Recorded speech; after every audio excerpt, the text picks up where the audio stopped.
السلام علیکم ناظرین، امید کرتا ہوں آپ تمام لوگ خیر و عافیت سے ہوں گے۔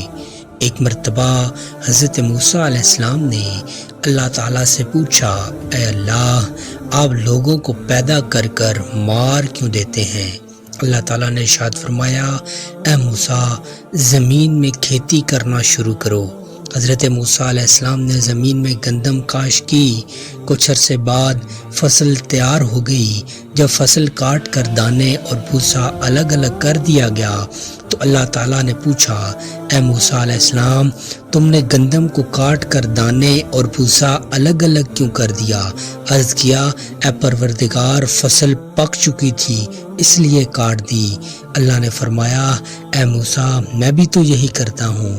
جب لوگوں کی فصل پک کر تیار ہو جاتی ہے تو میں اس کو کاٹ دیتا ہوں۔ دانوں کی مانند لوگوں کو جنت میں اور بھوسے کی مانند لوگوں کو جہنم میں داخل کر دیتا ہوں۔ میرے دوستو، اس واقعے سے معلوم ہوا کہ زندگی کی طرح موت بھی ایک نعمت ہے، لیکن صرف ان لوگوں کے لیے جنہوں نے اس زندگی کو اچھے کاموں میں مزین رکھا اور اپنی زندگی ہی میں موت کی تیاری میں مصروف رہے۔ اسی لیے کہا جاتا ہے کہ موت کو کثرت سے یاد کرنا چاہیے۔ اللہ تعالیٰ سے دعا ہے کہ ہمیں اس دنیا میں رہ کر موت کو یاد کرنے اور اس کی تیاری کرنے کی توفیق عطا فرما، آمین۔ امید کرتا ہوں آپ کو ہماری آج کی ویڈیو پسند آئی ہوگی۔